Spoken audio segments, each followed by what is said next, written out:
Hello! Alas 4 na pasado. Naglungag na ko, no? Gikan mi dito sa High Precision. Nagtaod mi sa this one, a 24-hour ambulatory BP monitoring, ABPM. Then, gikapay ko, naglaglaag na ko gamay ganiha. Then, diri na ko sa kon. Nako sa akong tingkuranan sa gawas. Then, dala akong unlan. Mauni akong unlan. I need this para sa ako ang unlan para sa dunay hyperacidity. And then, extra unlan para sayhan sa kamot. Kaning kamot nga gitauran sa kuan BP monitor. Kay dili siya pwede piko. So, kung higda-higda ko, kinahanglan piko. So, usually, kung matug ko, I have 3 ka unlan. Sahay kay, kung mag-anak ko, kuan man, kuwangan ra ko sa unlan. Inanak pa ko. Char. Ala, patay na hagbong akong unlan gamay. Patay na. Naglungag manggug ko, nagbantay ko sa akong nilungag. Naglungag ko nun yan as gawas.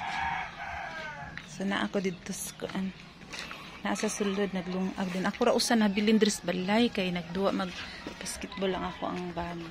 Wala ko ka vlog ganiha. Well, naami dito sa kuan padumi sa High Precision. Kay init kayo. Alauna akong schedule para sa ako ang kuan pagtaod ani. So naa lang siya kuan diri naa diri yang katong read sa BP. So di lang ko magbasa kay kuyawan ta. So mao ni siya ang device na mao ni siya ang test nga gipahimo sa doctor after niya gi-adjust ang dosage sa ako ang tambal. Bali gipadawnan niya gamay. Ang sa una ang akong amlodipine is 10. Then karon ang amlodipine is 5 na lang. Pero mao ni siya gipahimo niya nga after 3 to 4 months kinahanglan ko ani ang monitor kung still adto lang ba mi sa mobo or kinahanglan adjuston. So that's it muna. So kinahanglan tagluag nga sinina no. Kay ngano dili para dili maipit. And then doon ako diri kani siya every 15 minutes kung adlawan, every 15 minutes siya mokuha og BP. And then isuwat nimo diri ang oras, then kung unsa imong gibuhat. Then ganiha dito ko sa basketball nagtanaw-tanaw ko din lakaw-lakaw. Karon ning balik na pagugling ko di ari kay nagbantay man ko sa nilungag. So mo ni siya, then inigagabi ang iyahang BP is every 30 minutes na kanang matug ka.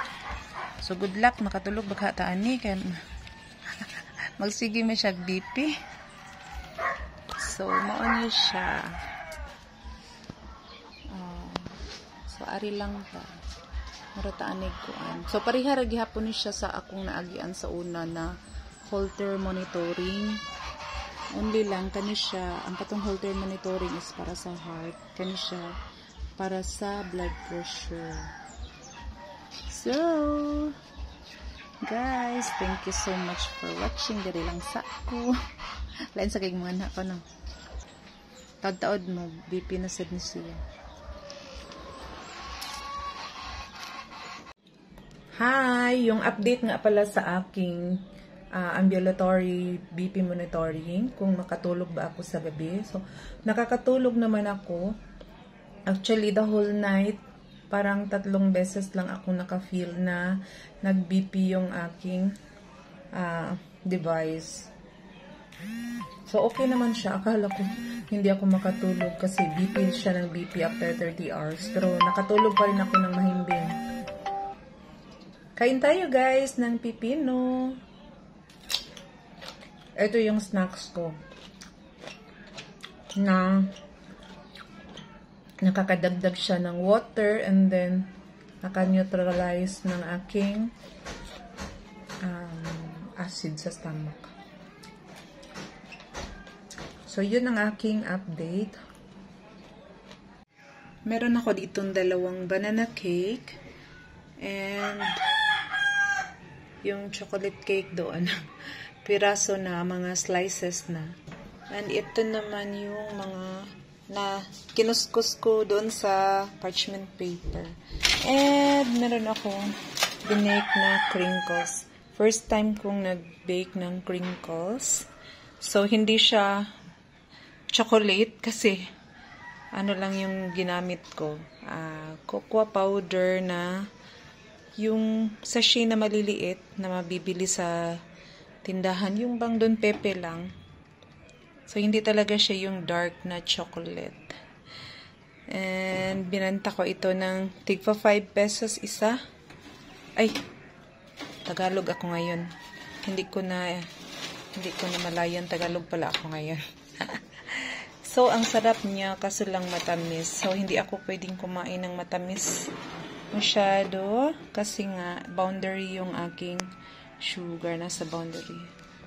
So, ito naman, banana cake. Na-bake ko ito last September 11. Tapos, papadala sana namin ito sa Bohol para sa mama namin. And then, kanina, sabi ko sa asawa ko, ibenta na lang yung banana cake and yung chocolate cake. Kasi nga, napak na namin ito.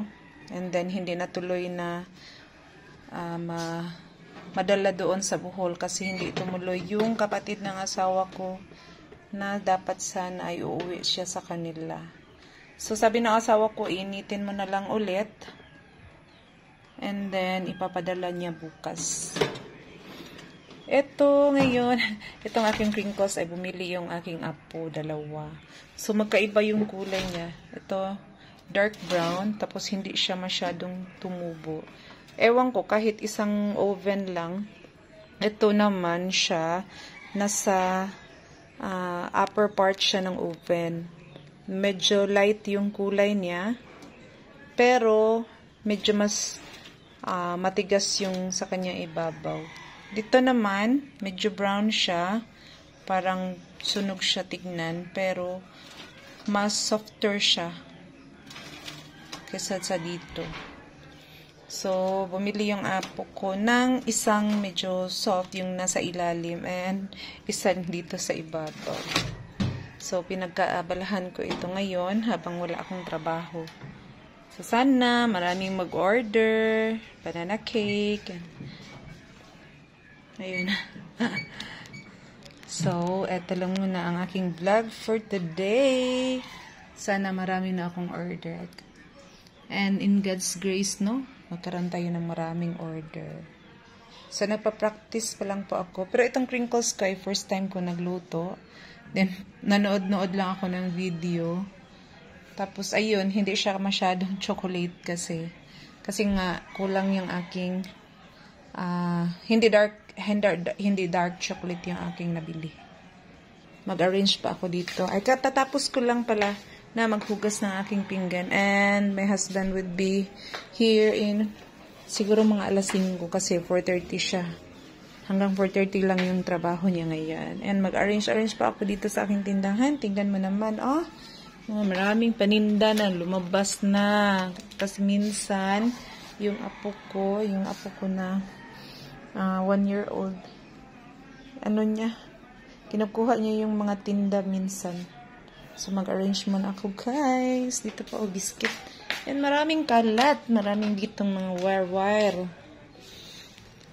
Ay, nako. Ang daming kalat. Dapat andito ito. Ay, hindi na muna. Akin munang ibubuhol yan. Buhol-buhol muna. So, thank you so much, guys, for watching.